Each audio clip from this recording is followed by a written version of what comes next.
শান্তনু কুলনন্দন, মহাবাহু ব্ৰহ্মপুত্ৰৰ উত্তৰ পাৰৰ, উষা অনিৰুদ্ধৰ পবিত্ৰ প্ৰেমৰ স্মৃতি বিজড়িত অগ্নিগড় পাহাৰৰ গাতে লাগি থকা ঐতিহ্যমণ্ডিত শিক্ষা অনুষ্ঠান তেজপুৰ মহাবিদ্যালয়ৰ ইতিহাসত হয়তো আজিৰ দিনটো এটা বিশেষ দিন হিচাপে খোদিত হৈ ৰ'ব।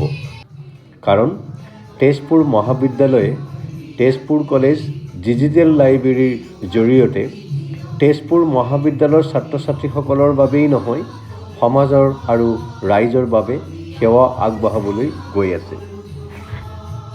এই তেজপুৰ কলেজ ডিজিটেল লাইব্ৰেৰীৰ দ্বাৰা স্থানীয় কিতাপসমূহৰ লগতে মূল্যৱান গ্ৰন্থসমূহ আৰু তথ্য সমৃদ্ধ গ্ৰন্থসমূহ পাঠকে অতি সহজেই লাভ কৰিব। অকল যে ইয়াত গ্ৰন্থ আৰু কিতাপেই উপলব্ধ হ'ব এনে নহয়, স্থানীয় সাহিত্যিক লেখকসকলে তেওঁলোকৰ লেখা গ্ৰন্থ বা কিতাপসমূহ তেজপুৰ কলেজ ডিজিটেল লাইব্ৰেৰীৰ জৰিয়তে প্ৰকাশো কৰিব পাৰিব। যিদৰে কেপিডি এমাজন বা গুগল বুকছৰ জৰিয়তে প্ৰকাশ কৰিব পাৰি আৰু গোটেই বিশ্বতেই সেই গ্ৰন্থখন বা কিতাপখন উপলব্ধ হয়। আজি তেজপুৰ কলেজ ডিজিটেল লাইব্ৰেৰী উদ্বোধন কৰিবৰ বাবে আমন্ত্ৰণ জনোৱা হয় দৰং মহাবিদ্যালয় আৰু তেজপুৰ মহাবিদ্যালয়ৰ পৰিচালনা সমিতিৰ প্ৰাক্তন সভাপতি তথা দৰং মহাবিদ্যালয়ৰ বাণিজ্য বিভাগৰ অৱসৰপ্ৰাপ্ত মুৰব্বী অধ্যাপক, তেজপুৰ এজন বিশিষ্ট নাগৰিক চিৰতৰুণ শ্ৰীযুত মহেন্দ্ৰ কেওট ছাৰক এই অনুষ্ঠানটি বন্তি প্ৰজ্বলনেৰে শুভ উদ্বোধন কৰিবৰ বাবে আমন্ত্ৰণ জনোৱা হয় তেজপুৰৰ এজন প্ৰখ্যাত চিকিৎসক ডাক্তৰ প্ৰদীপ বৰুৱাদেৱক। আৰু বিশিষ্ট অতিথি হিচাপে এই অনুষ্ঠানত উপস্থিত থাকে দৰং মহাবিদ্যালয়ৰ অৱসৰপ্ৰাপ্ত উপাধ্যক্ষ তথা দৰং মহাবিদ্যালয়ৰ অসমীয়া বিভাগৰ অৱসৰপ্ৰাপ্ত মুৰব্বী অধ্যাপক শ্ৰীযুত ডক্টৰ সতীশ চন্দ্ৰ ভট্টাদেৱ। তেজপুৰ মহাবিদ্যালয়ৰ ডিজিটেল লাইব্ৰেৰীত ইতিমধ্যে 50ৰো অধিক গ্ৰন্থ উপলব্ধ। এই গ্ৰন্থসমূহৰ ভিতৰত আছে বকুল ৰয় দ্বাৰা লিখিত কমতাপুৰী ৰাজবংশীৰ অভিধান, ভাৰত চন্দ্ৰ বৰুৱাদেৱে সংগ্ৰহ কৰা এখন আপুৰুগীয়া কীৰ্তন পুথি, যিখন হৰিবিলাস আগৰৱালাদেৱে প্ৰকাশ কৰা প্ৰথমখন কীৰ্তন পুথি বুলি প্ৰমাণিত হৈছে, এখন হাতীবেচা ৰচিদ, ডক্টৰ স্বাধীনতা মহন্ত বাইদেউৰ জ্যোতিপ্ৰসাদৰ কাব্য নাটকৰ সমীক্ষা, ডক্টৰ ৰঞ্জন কলিতাৰ অসমৰ লোক সংস্কৃতিৰ হুঁচৰি আৰু দেউচী, ডক্টৰ প্ৰাণজিৎ হাজৰিকাদেৱৰ চিন্তাৰ ৰেঙনিকে আদি কৰি বিভিন্ন ধৰণৰ গ্ৰন্থসমূহ উপলব্ধ। আৰু ভৱিষ্যতেও যিসকল সদাশয় ব্যক্তিয়ে এই তেজপুৰ কলেজ ডিজিটেল লাইব্ৰেৰীত তেওঁলোকৰ গ্ৰন্থসমূহ প্ৰকাশ কৰিব বিচাৰে, দিব বিচাৰে, তেওঁলোকে দিব পাৰিব, তেওঁলোকক আদৰণি জনোৱা হৈছে। লগতে 1977 চনৰ পৰা প্ৰকাশিত তেজপুৰ মহাবিদ্যালয়ৰ আলোচনীসমূহো ইয়াতে উপলব্ধ। আজি এই অনুষ্ঠানত তেজপুৰৰ বিভিন্ন অঞ্চলৰ গণ্যমান্য ব্যক্তিসকল, সাহিত্যিকসকল, গ্ৰন্থপ্ৰেমী ৰাইজ, অধ্যাপক অধ্যাপিকাৰ লগতে সন্মানীয় সংবাদকৰ্মীসকল উপস্থিত থাকে। ধন্যবাদ। এইটো এটা বাস্তৱিকতে তাৎপৰ্যপূৰ্ণ দিন। অকল তেজপুৰ কলেজৰ ইতিহাসতে নহয়, সমগ্ৰ তেজপুৰ চহৰৰ কাৰণে বুলিয়েই ক'ব লাগিব। কাৰণ যুগৰ লগে লগে আগবঢ়াটো আমাৰ নিয়ম। আজি বিজ্ঞানৰ যিটো যুগ, যিটো বিজ্ঞানৰ অগ্ৰগতি, তাৰ লগে লগে ডিজিটেল লাইব্ৰেৰী যিটো প্ৰয়োজনীয়তা, এইটো আৰু প্ৰত্যেকেই উপলব্ধি কৰিব পাৰিব। অন্ততঃ শিক্ষিত চামৰ প্ৰত্যেকেই উপলব্ধি কৰিব পাৰিব। আমি যুগৰ লগে লগে আগবাঢ়ি যাবই লাগিব। বহুত দূৰ আগবাঢ়ি আহিলোঁ ইতিমধ্যে, আৰু যাব লাগিব। এতিয়া আজি যিটো ডিজিটেল লাইব্ৰেৰীৰ ব্যৱস্থা চাওক, 1945 চনতে ইয়াৰ আৰম্ভণি হৈছিল। তাৰ পাছত 1960-70ৰ পিছত এই বিশেষ অগ্ৰগতি লাভ কৰিলে। 1990 চনৰ পৰা ডিজিটেল লাইব্ৰেৰী বহুত প্ৰচলিত হ'ল, যদিও আমাৰ অসম ভূমিত তেনেকৈ সমাদৃত হোৱা নাছিল। সময়ৰ অগ্ৰগতিৰ লগে লগে আমি এই ব্যৱস্থাটো অধিক উন্নত দেখিলোঁ। এতিয়া আপুনি ঘৰত বহি আৰামছে তেজপুৰ কলেজৰ ৱেবছাইট চাই সুন্দৰকৈ আপুনি ক'ত কোনখন গ্ৰন্থ কেনেকৈ সংৰক্ষিত হৈছে গোটেইখিনি ক'ব পাৰিব। গ্ৰন্থাগাৰিকে নিজৰ কথাত বহি ক্লিক কৰি তৎক্ষণাত কোনখন কিতাপ ক'ত আছে তাৰ association number. Digital library digital তথ্য অনলাইনত সংগ্ৰহ কৰা হয়, যেনে ই বুক মানে যিবিলাক কিতাপ পাবলৈ নাই, প্ৰকাশ হৈ গৈছে কিন্তু প্ৰকাশ হোৱা নাই, প্ৰিণ্টিং হোৱা নাই, সেইবিলাক পোৱা যায়। অডিঅ' পোৱা যায়, ভিডিঅ' পোৱা যায়, আৰু ছবিবিলাকো ইয়াত তথ্য সংগ্ৰহ কৰিব পৰা যায়।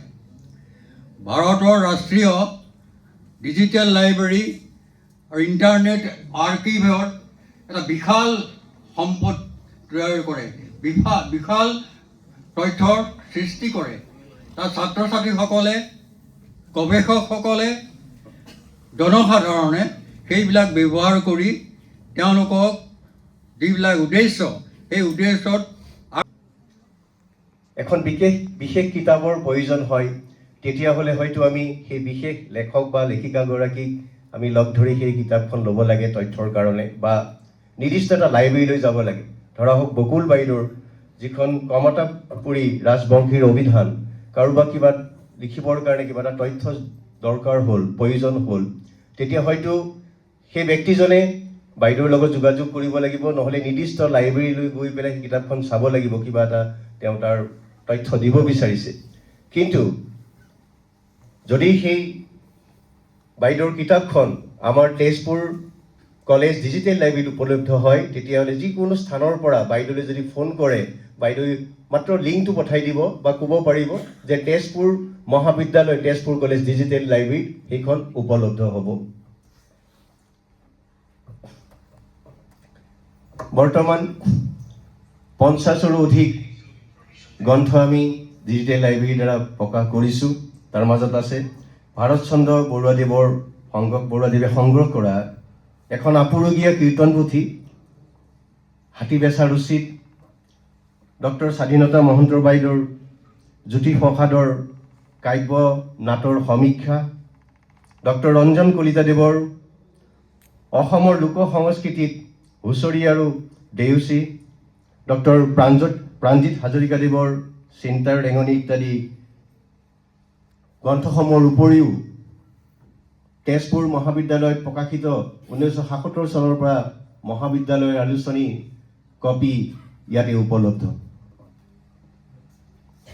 সময়ত বহু এনে দেখিবলৈ পোৱা যায় যে বহু ভাল লেখকৰ বা লেখিকাৰ গ্ৰন্থসমূহ বা কিতাপসমূহ অৰ্থৰ অভাৱত বা বিশেষ কাৰণত প্ৰকাশকে প্ৰকাশ নকৰে। আমাৰ এই ডিজিটেল লাইব্ৰেৰীৰ জৰিয়তে তেনেধৰণৰ কিতাপ, বিশেষকৈ তথ্য সমৃদ্ধ কিতাপ আমি বিনা পইচাই, কোনো ধৰণৰ অৰ্থৰ প্ৰয়োজন নোহোৱাকৈ সমাজৰ প্ৰতি এটা সেৱা আগবঢ়াবৰ বাবে প্ৰকাশ কৰিম বুলি আগ্ৰহী। সেইবাবে যিসকলে আমাৰ এই মঞ্চৰ জৰিয়তে, ডিজিটেল লাইব্ৰেৰীৰ জৰিয়তে যদি তেওঁলোকৰ লেখাসমূহ প্ৰকাশ কৰিব পাৰে, আমি তেওঁলোকক আদৰণি জনাইছোঁ। মই গৱেষণা কৰি থকাৰ সময়তে এই কথাটো বৰকৈ উপলব্ধি কৰিছিলোঁ, কাৰণ যেতিয়া মই গৱেষণা কৰিছিলোঁ তেজপুৰৰ বিষয়ে বা মোৰ ঠাইডোখৰৰ বিষয়ে বা অসমৰ বিষয়ে বিশেষ তথ্য মই ইণ্টাৰনেটত লাভ কৰা নাছিলোঁ। বিভিন্ন লাইব্ৰেৰীসমূহলৈ মই প্ৰায় যাবলগীয়া আছিল, বিভিন্নজনক লগ ধৰিবলগীয়া হৈছিলে কিতাপসমূহৰ বাবে।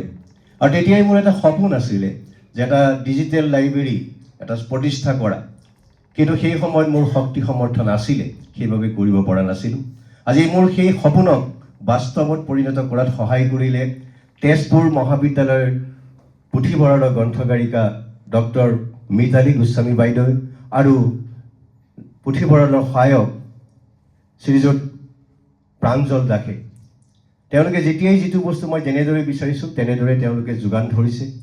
বিশেষকৈ প্ৰাঞ্জল দাসে কাৰিকৰী দিশত আমি কোনো ধৰণৰ প্ৰফেশ্যনেল ব্যক্তি নিয়োগ নকৰাকৈ তেখেতে গোটেই ৱেবছাইটৰ কামখিনি কৰিছে, সুচাৰুৰূপে নিখুঁতভাৱে কৰিছে। আৰু আমাৰ যিখিনি সমল সেইখিনি আমি ইণ্টাৰনেটত উপলব্ধ কৰাবৰ কাৰণে সক্ষম হৈছোঁ। ভৱিষ্যতে নতুন প্ৰজন্মৰ প্ৰতি লক্ষ্য ৰাখি আমি গ্ৰন্থসমূহ কিছুমান নিৰ্দিষ্ট গ্ৰন্থৰ অডিঅ' ভাৰ্চনো প্ৰকাশ কৰিম বুলি ভাবিছোঁ। কাৰণ বহুতে আজিকালি আখৰ চিনি নোপোৱা হৈছে, যাতে তেওঁলোকে হয়তো ৰেডিঅ'ত যেনেকৈ আমি এখন উপন্যাস ভাল শুনিবলৈ পাওঁ, ঠিক তেনেদৰে যাতে আমি দিব পাৰোঁ। কাৰণ যুগৰ পৰিৱৰ্তনৰ লগে লগে হৈছে আজিকালি অসমীয়া আখৰ চিনি নোপোৱা হৈছে, বৰ্ণমালা ইংৰাজীতে অসমীয়া লিখাৰ এটা ব্যৱস্থা আহি পৰিছে। সেইবাবে আমি সেইটোও চিন্তা কৰি আছোঁ, পৰৱৰ্তী সময়ত যাতে আমাৰ ভাল ভাল গ্ৰন্থসমূহ আমি অডিঅ' ভাৰ্চনো তৈয়াৰ কৰিব পাৰোঁ। স্বাভাৱিকতে আজিৰ দিনটো তেজপুৰ মহাবিদ্যালয়ৰ বাবে এটা অতি গুৰুত্বপূৰ্ণ দিন। এটা গ্ৰন্থাগাৰে এটা নতুন আকাৰ পালে, এটা গ্ৰন্থাগাৰে এটা নতুন পৰ্যায় পালে, গতিকে স্বাভাৱিকতে সকলোৰে বাবে এটা আনন্দৰ বিষয়। যেতিয়া কলেজখন আৰম্ভ হৈছিল বা যেতিয়া আমি কলেজখনত সোমাইছিলোঁ, গ্ৰন্থাগাৰিক হিচাপে এজন ব্যক্তি আছিল, আজি তেওঁক স্মৰণ কৰিব লাগিব, অমূল্য শইকীয়া। তেখেত ঢুকাল আৰু সেইখিনি সময়ত ইণ্টাৰনেট নাছিল, তথ্য পাবলৈ বৰ জটিল আছিল, তথ্য বিচাৰি কিতাপৰ পাত লুটিয়াই ফুৰিব লাগিছিল। কিন্তু সেইখিনি সময়ত তেজপুৰ কলেজৰ সেই গ্ৰন্থাগাৰিক অমূল্য শইকীয়া আছিল তথ্যৰ এটা ভঁৰাল। আৰু আমি তেওঁক এনচাইক্ল'পেডিয়া বুলি কৈছিলোঁ। যেতিয়াই প্ৰয়োজন হয় তেতিয়াই আমি তেওঁৰ ওচৰলৈ যাওঁ আৰু যিকোনো তথ্য তেওঁৰ পৰা লওঁ। হয়, নমস্কাৰ। আজি তেজপুৰ মহাবিদ্যালয়ৰ বাবে এটা ঐতিহাসিক দিন, যে তেজপুৰ মহাবিদ্যালয়ৰ যি লাইব্ৰেৰী আছিলে তাক ডিজিটেল ফৰ্মলৈ নিয়াৰ কাৰণে এটা প্ৰচেষ্টা চলোৱা হৈছে। তেজপুৰ কলেজ ডিজিটেল লাইব্ৰেৰী হিচাপে আজি উন্মোচন কৰা হৈছে। আজি উন্মোচন কৰিলে আমাৰ সকলোৰে শ্ৰদ্ধাৰ মহেন্দ্ৰ নাথ কেওট ডাঙৰীয়াই। আৰু আজিৰ এই যি আমাৰ উন্মোচন হৈছে তেজপুৰ কলেজ ডিজিটেল লাইব্ৰেৰী, তাত বিভিন্ন ধৰণৰ তথ্য সমৃদ্ধ কিতাপৰ লগতে এখন আপুৰুগীয়া কীৰ্তন পুথি আমি এই ডিজিটেল লাইব্ৰেৰীত প্ৰকাশ কৰিবলৈ সক্ষম হৈছোঁ। তেজপুৰ ডিজিটেল লাইব্ৰেৰীলৈ যিখন কীৰ্তন পুথি আগবঢ়ালোঁ, সেই কীৰ্তন পুথিখনৰ এটা বিশেষ বৈশিষ্ট্য আছে কি, যে তাত পুথিখনৰ আধাখিনি ছপা আখৰ আৰু আধাখিনি হাতে লিখা। আৰু সম্ভৱতঃ কীৰ্তন পুথিখনৰ আধাখিনি অংশ উই বা অন্যান্য পোকে খাই পেলোৱাৰ পাছত গংগানাথ বৰুৱাই সেই কীৰ্তন পুথিখন হাতে লিখি পেলাই পূৰ্ণাংগ কৰিছিল। কিন্তু তাত ছপা আখৰৰ যিখিনি আছে, সেই ছপা আখৰখিনিৰ বৈশিষ্ট্য এটাই যে তাত ফুট দিয়া ৰটো আছে, আৰু ফুট দিয়া ৰটো আমাৰ জোনাকী যুগৰ আগৰ। সেইফালৰ পৰা আমি অনুমান কৰিব পাৰোঁ যে এইখন সম্ভৱতঃ হৰিবিলাস আগৰৱালাৰ সময়ৰে প্ৰিণ্ট হ'ব পাৰে। আৰু সেই আপুৰুগীয়া গ্ৰন্থখনি আজি মই তেজপুৰ মহাবিদ্যালয়ৰ ডিজিটেল লাইব্ৰেৰীলৈ আগবঢ়াম। উঠি অহা প্ৰজন্মসকলক যি কিতাপৰ প্ৰতি আগ্ৰহ বাঢ়িবৰ বাবে কি কৰিব? উঠি অহা প্ৰজন্মসকলক কিতাপৰ প্ৰতি আগ্ৰহ আহিব লাগিব। আৰু যিহেতু আজিকালি আমাৰ যিটো ডিজিটেল যুগ, গতিকে ডিজিটেল যুগত আমাৰ ল'ৰা ছোৱালীবিলাকে কিতাপ কিনি নপঢ়া হৈছে। কিন্তু যদি এনেকুৱা ধৰণৰ লাইব্ৰেৰী পোৱা যায়, তেতিয়াহ'লে সেই লাইব্ৰেৰীত দুৰ্লভ কিতাপসমূহ তেওঁলোকে পাব, সহজলভ্য হ'ব, আৰু সেইসমূহ পঢ়িবলৈ তেওঁলোকে আগ্ৰহী হ'ব বুলি মোৰ এটা দৃঢ় বিশ্বাস আছে। ধন্যবাদ। আৰু এটা কথা কৈ দিওঁ, আমি নতুন প্ৰজন্মৰ প্ৰতি লক্ষ্য ৰাখি আমাৰ যি ডিজিটেল লাইব্ৰেৰী আছে, ডিজিটেল লাইব্ৰেৰী যিবিলাক মূল্যৱান গ্ৰন্থ, সেইবোৰৰ আমি অডিঅ' ভাৰ্চন তৈয়াৰ কৰাৰ কাৰণে ভাবিছোঁ। কাৰণ আজিকালি দেখিবলৈ পোৱা গৈছে আমাৰ নতুন প্ৰজন্মৰ বহু ল'ৰা ছোৱালীয়ে বা ছাত্ৰ ছাত্ৰীয়ে আজিকালি আমাৰ বৰ্ণমালাবিলাক চিনি নোপোৱা হৈছে। সেইবাবে যাতে আমাৰ আপুৰুগীয়া যিবিলাক গ্ৰন্থ আছে, সেই গ্ৰন্থসমূহ যদি আমি অডিঅ' ভাৰ্চনটো কৰিব পাৰোঁ। অলৰেডি আমি এটা আমাৰ যিটো থিম ছং আছে তেজপুৰ মহাবিদ্যালয় সংগীত, সেইটো ডিজিটেলাইজ কৰিছোঁ আৰু তাৰ অডিঅ' ভাৰ্চনটো কৰিছোঁ। ঠিক তেনেদৰে আমি যিসমূহ বিশেষ গ্ৰন্থ আছে, মূল্যৱান গ্ৰন্থ আছে, সেই গ্ৰন্থ বা উপন্যাসসমূহ আমি ডিজিটেল ভাৰ্চনটো নতুন প্ৰজন্মভাৱে কৰিম বুলি আশা ৰাখিছোঁ। ধন্যবাদ। আমি ইয়াৰ দ্বাৰা এই আমাৰ যিখিনি সমল আছে আমি বিশ্বৰ আগত দাঙি ধৰিব বিচাৰিছোঁ, আৰু সকলোকে আহ্বান জনাব বিচাৰিছোঁ, যিসকলৰ তেনেকুৱা সমল আছে আমাক যদি ডিজিটেল লাইব্ৰেৰীৰ দ্বাৰা দি প্ৰকাশ আৰু প্ৰচাৰ কৰিবলৈ সুবিধা দিয়ে, আমি নথৈ কৃতিত্ব হ'ম। ধন্যবাদ।